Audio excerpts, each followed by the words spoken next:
My boyfriend broke up with me for the dumbest reason after I supported him for years, but he forgot the house is in my name, and now he's living in his car. Let me start by saying I was with Finn for 6 years. 6 years of what I thought was love, loyalty, and a whole lot of patience. And when I say patience, I mean I paid for everything while he jumped from one random project to another. First, it was a YouTube dream. He thought he'd be the next PewDiePie. Then came NFTs. He said he was early in the game, but no, he wasn't. Then came crypto, where he lost most of his money. Through it all, I kept things going. Mortgage? Me. Utilities? Me. Groceries? Me. Car bills? You guessed it, me. Finn was the dreamer. And I was the one dumb enough to believe in his dreams. Every time he came to me with a new plan, full of hope, I'd push down my doubts and cheer him on. He always said, "This time it'll be different." And I always believed him. But 2 weeks ago, he started acting weird,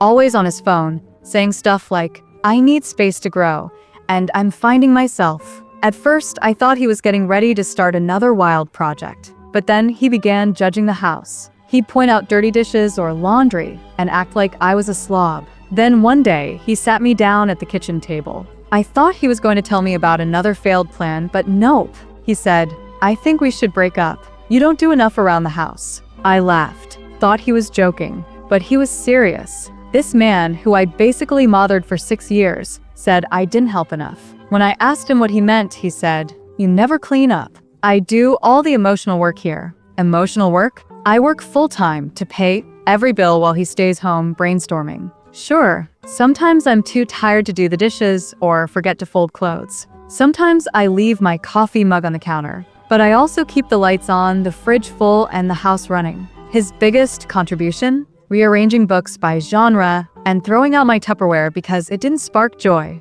This is the same guy who freaks out if the Wi-Fi cuts out for 5 minutes. Guess who has to call the provider every time? Me. Birthdays, holidays, dinner plans? All me. He can't even order takeout without messing it up.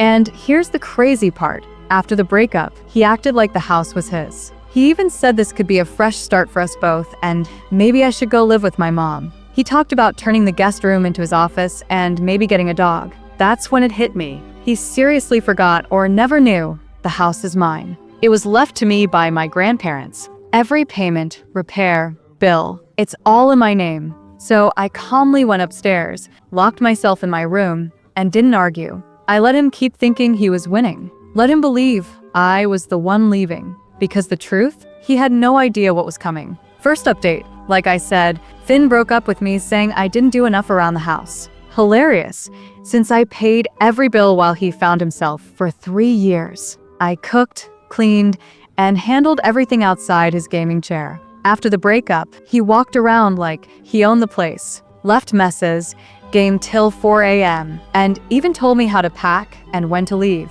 I sat back, watching this delusion grow. A week later, he said a friend was coming over. That friend turned out to be Mila, a lovely woman with wine and a big smile. But it was clear from how they looked at each other, this wasn't just friendship. He didn't even introduce us, just gave her a tour of my house, calling it his. "This is my office," he said about the spare room where he plays Fortnite. I almost laughed out loud. I had 2 choices, blow up or stay calm and watch him dig his own grave. I picked option 2. He even pulled me aside and said, "Let's set a move-out timeline. Mila and I need to plan." Plan what? A housewarming party? I just smiled and said, "Don't worry, I've got it covered." The next morning, while Finn was still asleep, I called a locksmith, changed every lock. When he woke up, I told him, "I had the locks changed. You'll need to be out by the end of the day." He panicked. "You can't do that." "Yes, I can. My house, my name. You're not on the deed.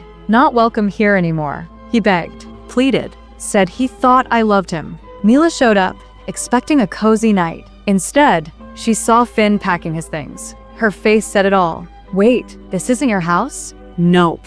By the end of the day, both were gone. I poured a glass of wine, sat on the couch he wanted to replace, and thought, never again. Oh, and Mila dumped him too after she found out the truth. Now he's couch surfing. Karma is real. Second update, I thought that was the end of it. But Finn wasn't done yet. A few days later, a friend of ours, Caleb, called me. Turns out, Finn had been telling everyone that he was planning to take over the house. He made himself the victim, saying he'd put up with me for years. He told people the house was basically his because of how much he worked on it. Caleb asked if Finn knew the house was in my name. Nope, he thought I'd just leave. Delusional. Finn even threw himself a little freedom party before the breakup, telling people he was finally free to start over. Worse, he told everyone I barely paid the bills, and he held everything together. This from a man who didn't even know how much the mortgage was. I decided not to let it go. First, I sent a message to our mutual friends, clearing things up. House, mine. Bills, all mine. Finn, liar. I included screenshots of bills and even the deed with only my name on it. Then I donated all his leftover junk, old desk, the couch, even his gaming chair, to charity. They were happy to take it. I was happy to be rid of it. Finally, I told his parents the truth. They'd always been kind, so they deserved to know. They were shocked and very sorry. His mom even offered money to cover his bills, but I said no. I just wanted the truth out. Then came the best part. I ran into Mila at a coffee shop. She apologized, said Finn had lied to her too. Then she told me the funniest thing. Finn is living in his car. His friends won't take him in. His parents aren't helping either. He burned every bridge. Now he's sleeping in his back seat. I don't wish that on anyone, but in this case, he got what he deserved. Third update, you won't believe this, but Finn still isn't done. Last week, I was out with my sister, Nora. She was acting weird, checking her phone a lot. Then she said, "Don't be mad, but Finn reached out to me." I almost spit out my drink. Turns out, Finn told her we had some verbal agreement about the house. Said we were basically married, we weren't, and that he helped build our life. He didn't. Then, he asked her for money. Not just a little, a lot. And she gave it to him. But wait, it gets better. Nora made him sign a real IOU, with interest and terms. She even made him put his car up as collateral. Why? I asked. She smiled and said, because I knew he was full of it. I wanted proof of how desperate he was. It might come in handy. Turns out my sister might be smarter than I thought.